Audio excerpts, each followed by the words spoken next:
I am chatting with Mark Skaggs. He is the lead developer for a game called Farmville. It recently put Zynga on the map after everyone, from teens to moms to dads, have become addicted to this game, let me tell you. And I've heard it from everyone, even at my office. Thanks, Mark, for talking to me today. Sure.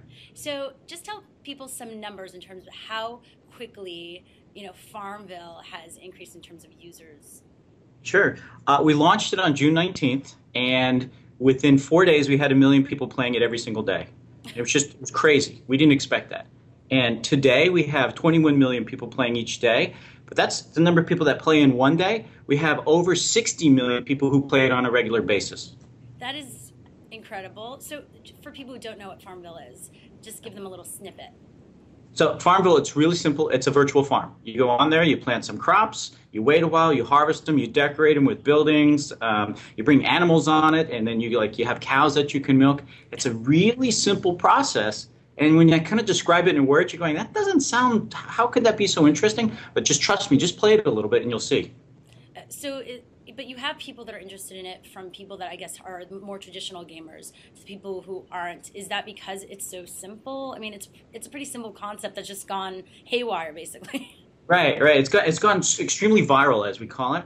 And I think what it is this. You're on Facebook, you're cruising around, you're talking to your friends, you're getting updates, and you see a little icon that says, hey, I just played Farmville, and you click on it, and you just start playing it. And it's a really short 5-10 minute experience at any one setting, and it's kind of like a rest stop on the highway of Facebook. You just stop there for a second, do it, interact with your friends through the game, and then you're out. But what happens is the gameplay mechanics that we built inside of it make you keep thinking, I need to come back and harvest my crops. My strawberries are going to wither if I don't get back and tend to them. My cows, I need to go save a lonely cow that showed up on my Facebook news feed. All those things, fun things. It's like a drug, it seems. I wouldn't call it that. I'm I would kidding. just call it something really, really fun to do. Tell me, what was the inspiration behind the game? What we did is we knew a type of game that we wanted to create, something where you could go out and harvest, and it kind of a simulation that runs over time. And we just kind of narrowed it down to farming. We knew it was a popular category, and it also had a couple of real essentials that I look for when I make games. One is a very strong universal appeal. Everybody knows farming. So when we did that, then we added some really fun, cool game mechanics to it and really nice graphics. And then it took off. So you come from a traditional video game background, right? Right. Do you see this as being a competitor to that whole industry?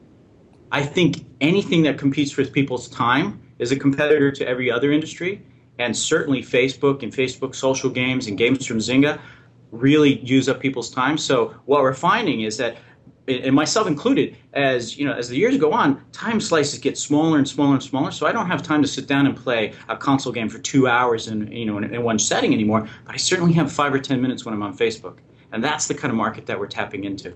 So now you have Cafe World that was launched through Zynga.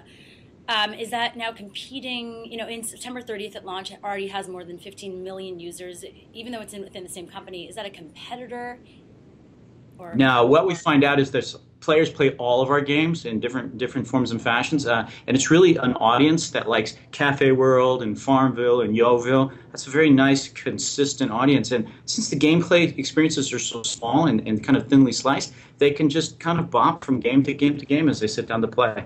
Have you heard any crazy stories in terms of people who are addicted that have come up to you and been like, oh my God, I love your game so much? What's the craziest one? Well, nothing, kind of that approach. But what we see all the time, we get reports all the time of people, people on our team and other people at Zynga wearing like a Farmville T-shirt when they walk through the airport, and the TSA people say, "We love that game."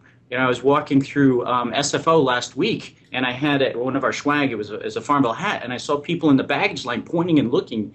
We walk into bars, or people go to football games, and I'll see people there with their laptops open, tending their farms, and it's crazy because everybody so loves it, and for us that's really, really flattering. So you guys put really this fun. game out there, and how much does it evolve after that? Like, how much are you working on developing it? Because that's in a way how it's different from traditional gaming as well.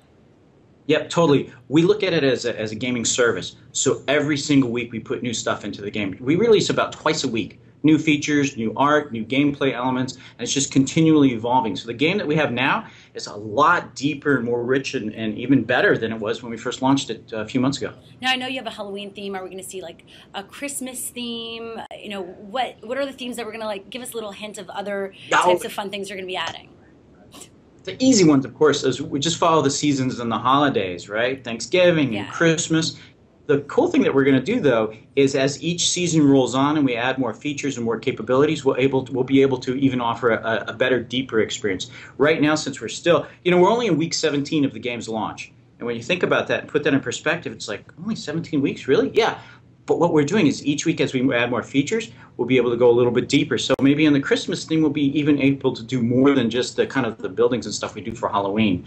Now, of course, we also have things that have to happen between the seasons.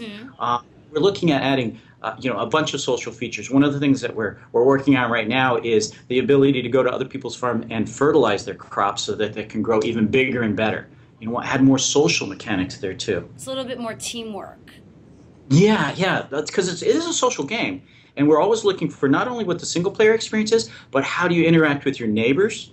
And it's kind of like that whole, we're using the mindset of what it used to be like in farming communities across the world where, look, you help people out. You do a barn raising together. Maybe you need someone's special tools, and you go and borrow it from them and use them. So the big question is, how does a game like this make money? Yeah, it's pretty simple, actually. There's three ways. The one that most people see is along the side there's ads, right? And when people click on those, it gives money. Then we also have what we call special offers. So if you go in and sign up for, say, Netflix or something, they pay us a little bit of money. And then we have virtual goods. And that's where people go and say, hey, I want to buy that really nice spooky house for Halloween. And then they put their credit card number in. So with the numbers in mind, how much money is something like Farmville making right now? That's something that we can't talk about. But there is one thing that we can talk about, and that's the social goods aspect of the game. Okay. We released a plan, sweet potatoes, and it was under a program called Sweet Seeds for Haiti. And what we did is we asked people to make a donation so that they can get this special sweet potato. And so far, just in the few weeks that we've run it, we've raised over $480,000 for charity with this game. That's incredible. So it is. What's the next big game, do you think? Like, what's the next in terms of social gaming for Zynga? I know that Mark Pincus recently told people yesterday that, the term app economy and that they're going to go beyond Facebook. So what do you think is the next step? I think a couple of different things. I think the first step is that we're going to see more and more of the social network just become part of everybody's lives, and it's going to be the gaming and the process of getting into Facebook or getting onto a social network and getting into a game is more and more transparent. So pretty soon you're going to be playing but not necessarily know it because you're just going to feel like you're interacting with your friends. And so maybe the whole idea of that kind of interface, kind of the veil dropping, and you see on your feed it says, hey, there's a lonely cow there, and you click it to go to Farmville. I think that's the kind of process that's going to really go deeper for everybody. But I also think what's going to happen is we're a little bit of what I would call the traditional sort of upgrade technology arms race that happened in the traditional game business. Games are going to get more fancy, more beautiful, and more interactive as people are playing. So you guys planning on a new type of game? We're always planning on new types of games, but we can't talk about what's coming. But you can take a trend. If you look at the games that we've made over the past couple of years and what's happened with Farmville and Roller Coaster Kingdom and Cafe World, you can see get a trajectory of where we're aiming for. All right, perfect. Well, thank you so much for talking to me today. Sure. I appreciate it. Thanks a lot. Bye.